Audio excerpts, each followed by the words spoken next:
Avant de parler donc de l'ordre de grandeur qui nous a permis de faire cette grande simplification, un petit rappel des principales suites. Vous avez la suite arithmétique qu'on vient d'utiliser maintenant. L'addition des n premiers éléments, c'est n fois n plus 1 sur 2. Vous avez la suite géométrique qu'on utilisera de temps en temps pour les complexités exponentielles. Donc 1, si vous remplacez x par 2, si vous faites 1 plus 2 au carré plus 2 à la puissance n, c'est égal à 2 à la puissance n plus 1 moins 1 sur 2 fois 2 moins 1. Si vous avez x est égal à 3, vous faites pareil. Vous avez aussi la suite harmonique qu'on utilisera aussi pour les complexités éventuellement logarithmiques. Passons maintenant à l'ordre de grandeur. L'ordre de grandeur, en fait, ça permet d'étudier le comportement asymptotique des fonctions. C'est lorsque n est très grand qu'on va pouvoir faire de grandes simplifications. Pour expliquer un petit peu d'une manière simple cet ordre de grandeur, imaginez que vous avez 1000 dinars et que je vous demande, que je vais vous ajouter 500 dinars. Ici, le 500 dinars représente 50% du montant, donc ça représente quand même un sacré montant. Par contre, si vous avez 1 milliard et que je vous ajoute les mêmes 500 dinars, là, vous allez trouver que ce 500 dinars est très petit et vous allez le négliger parce que vous avez déjà 1 milliard. Donc ici, c'est pareil. Lorsqu'on travaille avec des valeurs de n très très grands, on pourra négliger beaucoup de termes et garder que le terme le plus grand, le plus prépondérant. Voici quelques propriétés de l'ordre de grandeur qui va donc nous permettre de borner des fonctions. Donc premièrement, on enlève les constantes, que ce soit les constantes multiplicatives ou additives, et on ne garde que le terme le plus grand. Deuxième propriété, c'est quand ça concerne les polynômes ou les fonctions en général. Donc là, on garde, si on a an au cube plus bn au carré, on ne garde que le terme qui croît le plus vite, notamment ici, 1 au carré.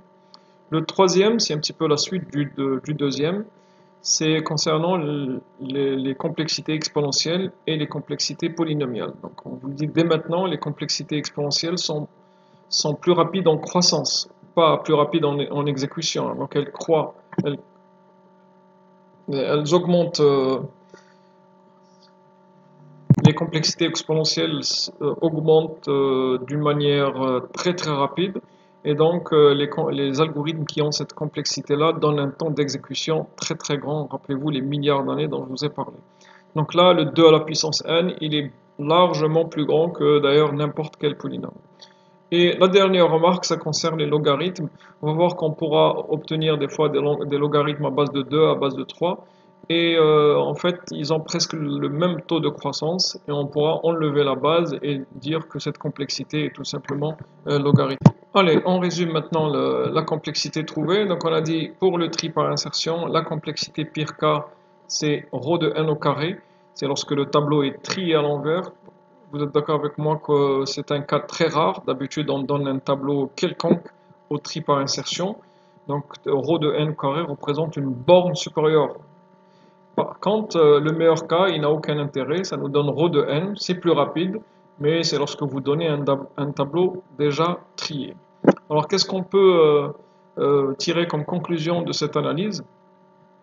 C'est que lorsque le tableau est trié, l'algorithme d'insertion devient plus rapide. Donc si on lui donne un tableau qui est à peu près trié, dans ce cas-là, le tri par insertion peut profiter de cet ordre partiel pour augmenter, pour voir sa vitesse augmenter. Voilà, juste une comparaison entre la complexité n au carré qui est dite une complexité quadratique et la complexité ρ de n linéaire, et vous voyez que plus le n augmente, plus le gap ou bien l'écart entre les deux fonctions augmente.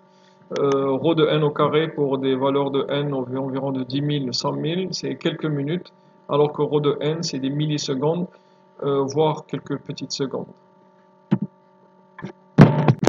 Avec plus d'expérience, vous pouvez utiliser des raccourcis pour analyser la complexité. Au lieu d'analyser la complexité de toutes les lignes d'un algorithme, vous pouvez soit faire un focus sur les boucles, surtout les boucles imbriquées, les boucles internes, ou bien s'intéresser aux opérations fondamentales. Rappelez-vous, pour un tri, ce sont lorsqu'on compare les éléments entre eux, les A de I avec temp qui n'est autre qu'un A de J, donc on est en train de comparer les éléments entre eux, et les déplacements ou les permutations, pour pouvoir réarranger ou trier le tableau.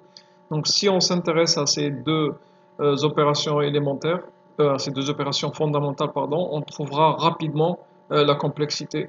Par exemple, pour les comparaisons, ils s'exécutent au plus I fois, donc là on est obligé de considérer le pire cas, et directement on trouve la complexité ρ de n au carré.